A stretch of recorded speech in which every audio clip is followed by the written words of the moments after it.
డొక్కు కారులోనే తను నివసించడానికి కావలసిన సామాగ్రి ఉంది. తనకంటూ ఇల్లు లేదు, ఆ టైంలో ఇల్లాలు లేదు. ఉద్యోగంలో నుంచి రిటైర్డ్ అయిపోయాడు. చిన్నతనంలోనే తన తండ్రి చచ్చిపోయాడు. తన తల్లి చాలా కష్టపడి పనిచేసేది. తనే ఇంటి దగ్గర వంట పని చేసి తన తోబుట్టువులకు ఆహారం సిద్ధం చేసేవాడు.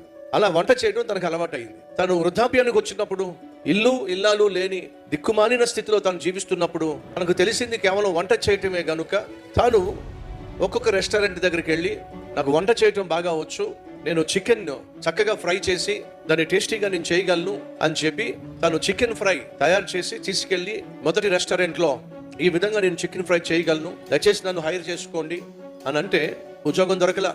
మళ్ళీ ఇంకో రెస్టారెంట్కి వెళ్ళాడు, రిక్వెస్ట్ చేశాడు, ఎవరు అంగీకరించలా. 3వ రెస్టారెంట్కి వెళ్ళాడు, ఉద్యోగం రాలా. 50వ రెస్టారెంట్కి వెళ్ళాడు, లోపలికి రానివ్వలా. 100వ రెస్టారెంట్కి వెళ్ళాడు, అంగీకరించలా. 500 రెస్టారెంట్లకు వెళ్ళాడు, ఎవ్వరు అతన్ని పట్టించుకోలా. 1000 రెస్టారెంట్లకు వెళ్ళాడు, నాకు పని ఇవ్వండి, ఆ పనితనాన్ని చూడండి. చివరికి ఎవరో ఒక అతను దయదలిచి సరేరా అని చెప్పి తాను చేసేటటువంటి ఫ్రైడ్ ఏమైతే చికెన్ ఉందో అంగీకరించాడు. ఫలితంగా తన కళ నెరవేరింది.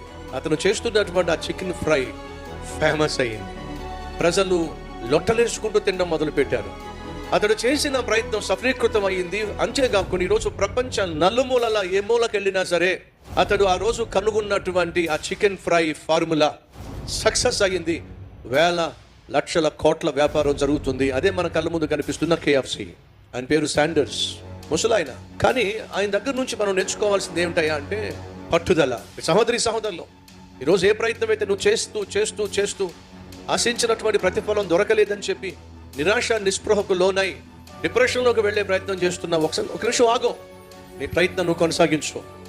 బహుశా నువ్వు చేయబోయే నెక్స్ట్ ప్రయత్నమే నీ జీవితంలో అద్భుతమైన జవాబు తీసుకురాబోతుందేమో. బైబిల్ సెలవిస్తుంది, ముందు గతి రానే వచ్చును. మంచి రోజులు తప్పనిసరిగా నీ జీవితంలో వస్తాయి. ప్రభువుతో కలిసి ప్రయత్నం చేసి